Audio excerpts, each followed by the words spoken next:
चल रे भोपळ्या टुडुक टुडुक असं म्हणत भोपळ्यात बसून लेकीकडे जाणारी म्हातारी आजी तुम्हाला आठवते?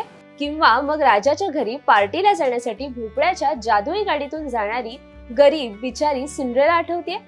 भोपळ्यासारख्या भाजीचा वापर या दोघांनीही गाडी म्हणून केला होता, पण खऱ्या आयुष्यात असा भोपळा आपण प्रवासासाठी वापरू शकतो का?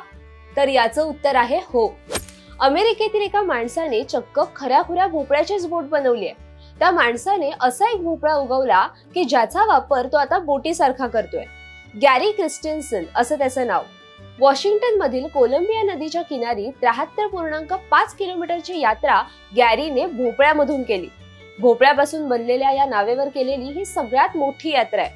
46 वर्षीय या व्यक्तीने स्वतःच भोपळा उगवून त्याचं नावेमध्ये रूपांतर केलं.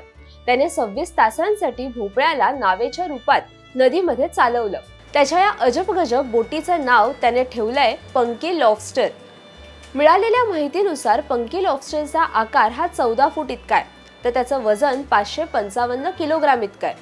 11 ऑक्टोबर पासूनच त्यांनी भोपळ्याला बोटीचा आकार द्यायला सुरुवात केली होती. त्यांनी या बोटीमध्ये एक कॅमेरा देखील लावला होता. सगळ्यात महत्त्वाची गोष्ट म्हणजे त्याने या भोपळ्याच्या बोटीवर हा खराखुरा भोपळा आहे असं देखील लिहिलं होतं.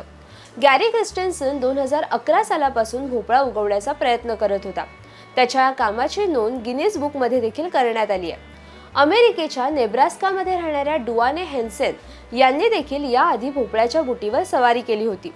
गॅरी क्रिस्टेन्सन सारखे मोठमोठे भोपळे, दुधी आणि अन्य भाज्या उगवणे त्यांनाही फार आवडते. तुम्हाला ही माहिती कशी वाटली हे आम्हाला कमेंट करून नक्की कळवा आणि अशाच नवनवीन माहितीपूर्ण व्हिडिओसाठी माय महानगर मानिनीला नक्की सबस्क्राईब करा.